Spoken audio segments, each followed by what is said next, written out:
Doğrudur, bir Müslüman ülkede yaşıyoruz. Yani Müslüman bir ülkede yaşıyoruz ama yöneticilerimiz İslam'la ilgili hiçbir alakaları yoktur. Özellikle CHP olsun, İYİ Parti olsun, bilmem diğerleri olsun vesaire. Bundan 100 sene evvel önce, 150 sene evvel önce Sultan Abdülhamit, yani Osmanlı döneminde Sultan Abdülhamit sırf İngiliz, Fransız, sırf Peygamberimiz sallallahu aleyhi ve sellemin ile ilgili tiyatro çevirdikleri için hepsine, yani size tankımızla, tüfeğimizle geliriz diye tehdit etmiştir. Ama bugün maalesef ki o aynı şeyi koruyamıyoruz. Yani gittikçe İslam, yani milletlerimizin, yani yöneticilerimizin İslam ile ilgili hiçbir alakaları kalmamıştır. Hepsi Kemalizme yönelmiştir. Yani şiddetle kınıyoruz bunları. İsveç'e gelince, şimdi Kafirun suresinde diyor ki sizin dininiz size, bizim dinimiz bize. Kardeşim, yahu madem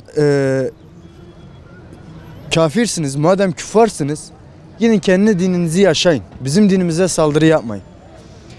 Bunu unutmayın ki gün gelir, vallahi o taşlar, o ateşlerde siz yanarsınız. Yani başınıza yıkılır. Haberiniz olsun bundan.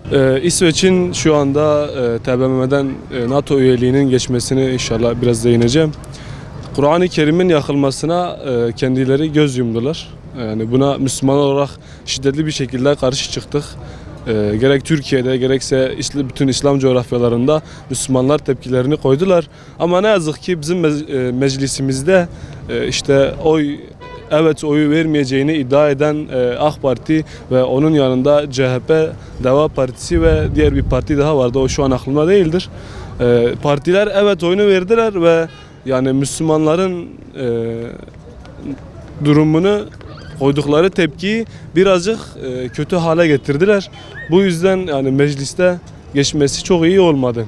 Açıkçası bizim fikrimiz geçmemesi bizim için daha iyiydi. Çünkü yaptıkları o pis, o hareket, Kur'an'ı yakmaları bizim açımızdan çok büyük bir, onur kırıcı bir harekettir. Şimdi benim anlamadığım nokta, şimdi niye meclise sunuyorlar bu olayı? Yani önce başı yargılamak gerekiyor. Yani meclise niye sunuyor? Yani niye meclise böyle bir olayı yaratıyorlar? Meclistekiler zaten ayrı bir de. Bizim mecliste zaten ne oldu belirsiz insanlar var.